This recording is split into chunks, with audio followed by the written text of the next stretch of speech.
If you struggle to maintain focus when you play tennis, then hopefully I can help you with that in this video. What I want to do is dive in a little bit deeper and talk about how the brain works, how we focus and why certain players struggle, and then talk about some of the things that you can do to improve your ability to maintain focus when you play. If you do find the video helpful, then it would be great if you could give me a thumbs up. And also, if you haven't subscribed to my channel before, it really helps me out if you could do that as well. Our brains are made up of multiple different areas that all work together, but they all have slightly different functions. So we've got a part of the brain at the back called the occipital lobe that processes visual information.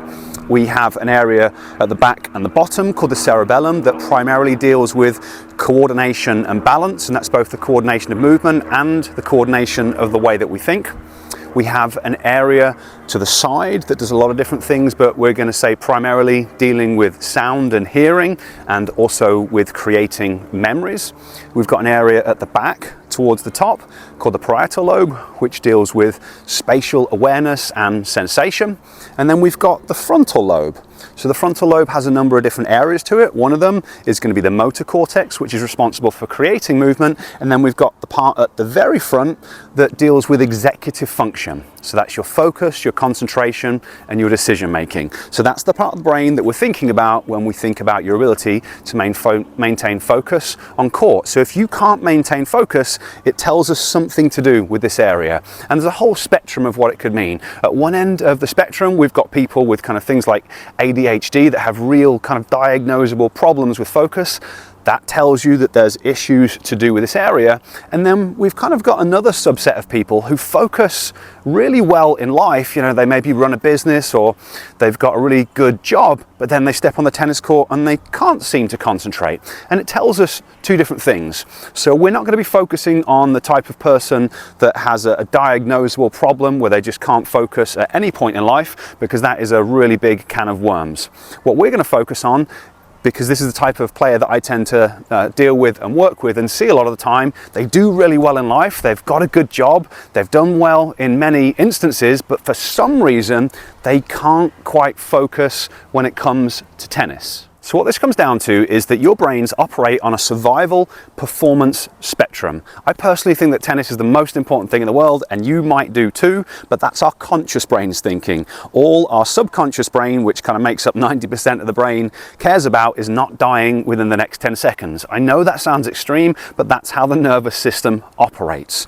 Now, when you're playing tennis, you've decided that you want to improve your forehand technique, you want to choose to play the right shot when you're on court. That's executive function. That's the front part of the brain. But you hitting the correct shot in tennis or you improving your forehand isn't a life and death situation. So your brain prioritizes the life and death stuff first, and within the context of tennis, that's how well your movement systems are working.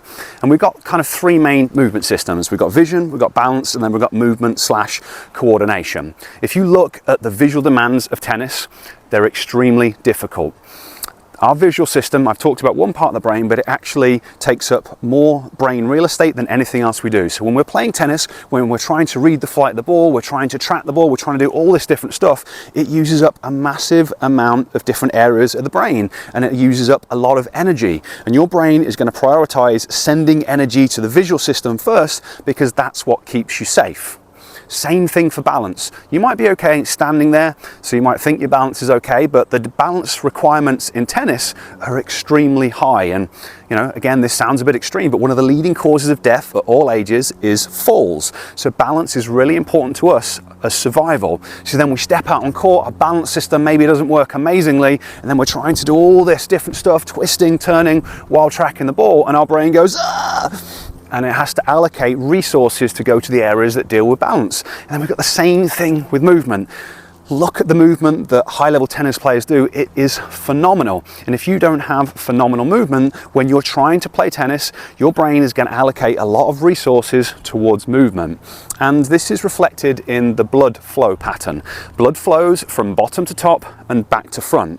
And all the areas that I'm talking about here, so balance and coordination in the cerebellum, processing visual information, sensation, spatial awareness, creating movement, all that stuff is kind of at the back and at the bottom. The front part of the brain that deals with executive function, the blood has to go from there to there. So it has to go through all this stuff that deals with survival, and it's literally using oxygen, it's using glucose as it goes through those areas, and then that means that there's less getting through to the stuff in the frontal lobe. And that's why you might function really highly in life, you do really well in your job, with your family and all that stuff, but because of the movement requirements in tennis, the visual requirements in tennis, the balance requirements in tennis, there is very little energy getting left over for the focus, concentration and decision making, which is why you then struggle with that aspect specifically. So now we know that, the question is, what can we do about it? How can we actually improve our focus? And what this comes down to is improving these systems.